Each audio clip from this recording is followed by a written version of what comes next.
शीर्षक का नाम है परोपकार की ईंट। बहुत समय पहले की बात है। एक विख्यात ऋषि गुरुकुल में बालकों को शिक्षा प्रदान किया करते थे। उनके गुरुकुल में बड़े बड़े राजा महाराजाओं के पुत्र से लेकर साधारण परिवार के लड़के भी पढ़ा करते थे। वर्षों के शिक्षा प्राप्त कर रहे शिष्यों की शिक्षा आज पूर्ण हो रही थी और सभी बड़े उत्साह के साथ अपने घर को लौटने की तैयारी कर रहे थे कि तभी रिसीवर की तेज आवाज सभी के कानों में पड़ी। आप सभी मैदान में एकत्रित हो जाएं। आदेश सुनते ही शिष्यों ने ऐसा ही किया। रिसीवर बोले, प्रिय शिष्यों, आज इस गुरुकुल में आपका अंतिम दिन है। मैं चाहता हूं कि यहां से प्रस्थान करने से पहले आप सभी एक दौड़ में हिस्सा लें। यह एक बाधा दौड़ होगी और इसमें आपको कहीं कूदना तो कहीं पानी में दौड़ना होगा और इसके आखिरी हिस्से में आपको एक अंधेरी सुरंग से भी गुजरना पड़ेगा। तो क्या आप सब तैयार हैं? हाँ, हम तैयार हैं, शिष्य एक स्वर में बोले। दौड़ शुरू हुई।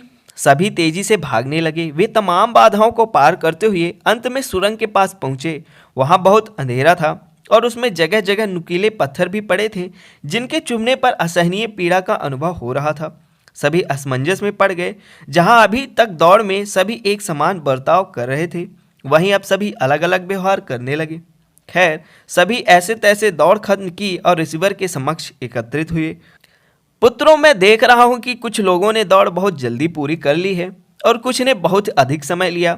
भला ऐसा क्यों? रिसीवर ने प्रश्न किया।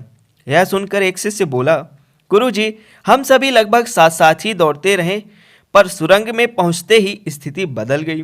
कोई दूसरे को धक्का देकर आगे निकलने में लगा हुआ था, तो कोई संभल संभल कर आगे बढ़ रहा था और कुछ तो ऐसे भी थे जो पैरों में चुभ रहे पत्थरों को उठाकर अपनी जेब में रख लेते थे ताकि ठीक है, जिन लोगों ने पत्थर उठाए हैं वे आगे आएं और मुझे वो पत्थर दिखाएं, रिसीवर ने आदेश किया।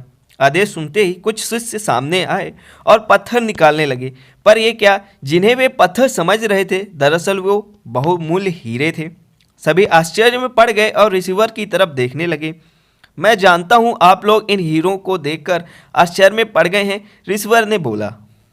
दरअसल इन्हें मैंने ही उस सुरंग में डाला था और यह दूसरों के विषय में सोचने वाले शिष्यों का मेरा इनाम है। पुत्रों, यह दौड़ जीवन की भागम भाग को दर्शाती है, जहां हर कोई कुछ ना कुछ पाने के लिए भाग रहा है, पर अंत में वही समृद्ध होता है जो इस भागम भाग में भी दूसरों के बारे में सोचने और उनका भले करने से नहीं चूकता।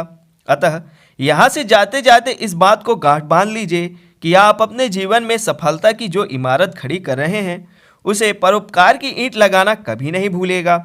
अंततः वही आपकी सबसे अनमोल जमा पूंजी होगी। इसी के साथ यह कहानी यहीं पर समाप्त होती